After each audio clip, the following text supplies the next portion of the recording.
এবাৰ ৰণক্ষেত্ৰলৈ পঞ্চায়ত নিৰ্বাচনৰ প্ৰথম পৰ্যায়ৰ ভোটগ্ৰহণ প্ৰক্ৰিয়া চলি থকাৰ মাজতে ৰাজ্যৰ বিভিন্ন প্ৰান্তত সৃষ্টি হৈছে অপ্ৰীতিকৰ ঘটনা আৰু এইবাৰ এটা ভোট কেন্দ্ৰক ইতিমধ্যে আমি কৈছোঁ যে ভোট কেন্দ্ৰ পৰিণত হৈছে ৰণক্ষেত্ৰলৈ দুটা পক্ষৰ মাজত ইতিমধ্যে ভয়ংকৰ মাৰপিটৰ ঘটনা সংঘটিত হৈছে দুটা পক্ষৰ মাজত ইতিমধ্যে ভোটৰ কেন্দ্ৰটো ৰেগিঙক লৈ ইতিমধ্যে মাৰপিটৰ ঘটনা সংঘটিত হৈছে কাছাৰৰ কাটিগড়া ভোট কেন্দ্ৰত সংঘটিত হৈছে পচন্দ মাৰপিট ফুলবাৰী তাৰিণীপুৰৰ 2 নম্বৰ ভোট কেন্দ্ৰত সংঘটিত হৈছে ভয়ংকৰ ঘটনা আমি ইতিমধ্যে কৈছোঁ যে আজি প্ৰথম পৰ্যায়ৰ ইতিমধ্যে পঞ্চায়ত নিৰ্বাচনৰ প্ৰথম পৰ্যায়ৰ ভোট গ্ৰহণ প্ৰক্ৰিয়া চলি আছিল আৰু ৰাজ্যৰ প্ৰান্তৰ কেইবাটাও ভোট কেন্দ্ৰত ইতিমধ্যে সংঘটিত হৈছে অপ্ৰীতিকৰ ঘটনা কাছাৰৰ যিটো কাটিগড়াৰ যিটো ভোট কেন্দ্ৰ সেই ভোট কেন্দ্ৰটোত ইতিমধ্যে দুটা পক্ষৰ ভোট আচলতে ৰেগিঙক লৈ ইতিমধ্যে মাৰপিটৰ ঘটনা সংঘটিত হৈছে কেইবাজনো লোক আহত হৈছে আৰু ভোট কেন্দ্ৰটোত ইতিমধ্যে ভোটদান প্ৰক্ৰিয়া স্থগিত ৰখা হৈছে আমি ইতিমধ্যে কৈছোঁ যে পশ্চিমবংগ বা উত্তৰ প্ৰদেশৰ দৰে প্ৰক্ৰিয়া আৰম্ভ হৈছে নিৰ্বাচনী হিংসাই অসমত ভয়ংকৰ ৰূপ ধাৰণ কৰিবলৈ আৰম্ভ কৰিছে সেয়া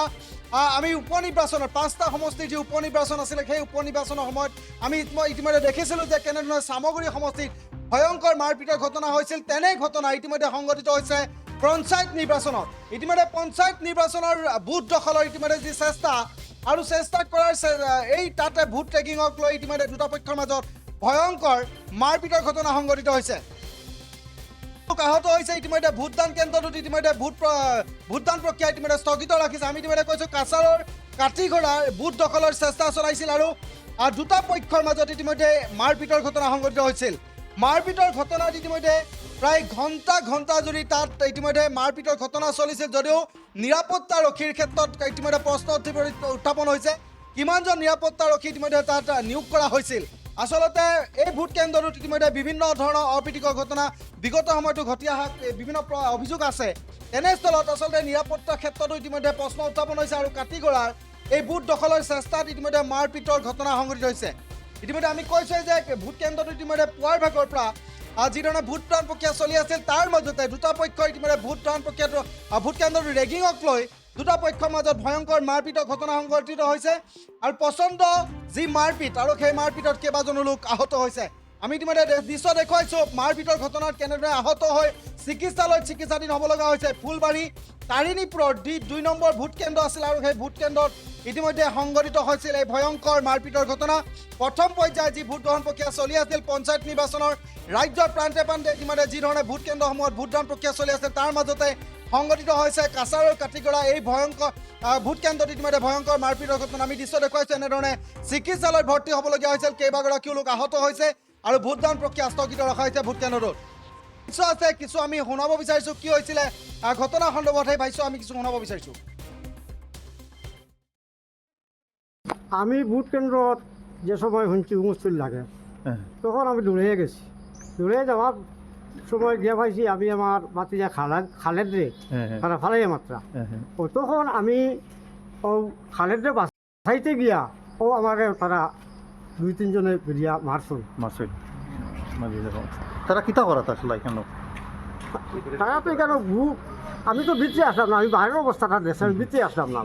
কারণে আমি ভিতর খবরটা হইতে পারতাম ভিতর খবর খালেদে জানে আর আমিও বাইরে তারা খালেদে টালিয়ে আনিয়া যে সময় মাছরা বা আমার সাবুরি আমার শশার ভাই তারা যে সময় মাছরা ওই তখন তারা রক্ষা করতে গিয়ে আমার মাছ আমি আসলাম বাইরে আমি এই মুহূৰ্তত আমি এই দৃশ্য দেখুৱালোঁ কাটিগড়াৰ আচলতে ভোট কেন্দ্ৰত কেনেধৰণৰ মাৰপিটৰ ঘটনা সংঘটিত হৈছিলে সম্পূৰ্ণ তেওঁ ভাষ্য শুনালোঁ আৰু আন এটা ভোট কেন্দ্ৰ দক্ষিণ দলগামৰ এটা ভোট কেন্দ্ৰতো এনেধৰণে মাৰপিটৰ ঘটনা সংঘটিত হৈছে আচলতে হাতে লাঠি জোং লৈ ইতিমধ্যে ভোট কেন্দ্ৰটোত মাৰপিটৰ ঘটনা হৈছে পৰৱৰ্তী সময়ত আমি সেই ভোট কেন্দ্ৰৰ দৃশ্যসমূহ আপোনালোকৰ মাজলৈ লৈ অহাৰ চেষ্টা কৰিম ইতিমধ্যে কৈছে যে ৰাজ্যৰ প্ৰান্তে বহুকেইটা ভোট কেন্দ্ৰত ইতিমধ্যে এনেধৰণৰ অপ্ৰীতিকৰ ঘটনা সংঘটিত হৈছে ভোট কেন্দ্ৰসমূহত মাৰপিটৰ ঘটনা সংঘটিত হৈছে যিহেতু আজিৰ প্ৰথম পৰ্যায়ৰ পঞ্চায়ত নিৰ্বাচনৰ প্ৰথম পৰ্যায়ৰ ভোট গ্ৰহণ প্ৰক্ৰিয়া চলি আছিল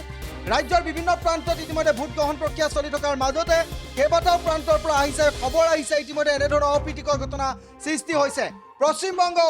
আৰু উত্তৰ প্ৰদেশৰ দৰে কাৰ্য সংঘটিত হৈছে অসমত আৰু এনেধৰণে নিৰ্বাচনী যি হিংসা আৰু নিৰ্বাচনী হিংসা ইতিমধ্যে ভয়ংকৰ ৰূপ ধাৰণ কৰিছে দক্ষিণ যিটো আমি ইতিমধ্যে কৈছোঁ যে আৰু আন এটা ইতিমধ্যে যি ভোট কেন্দ্ৰত মাৰপিটৰ ঘটনা সংঘটিত হৈছে হাতে লাঠি জোং লৈ কেনেধৰণে আক্ৰমণ চলিছে আমি সেয়া পৰৱৰ্তী সময়ত সেই দৃশ্য আপোনালোকৰ মাজলৈ লৈ আহিম।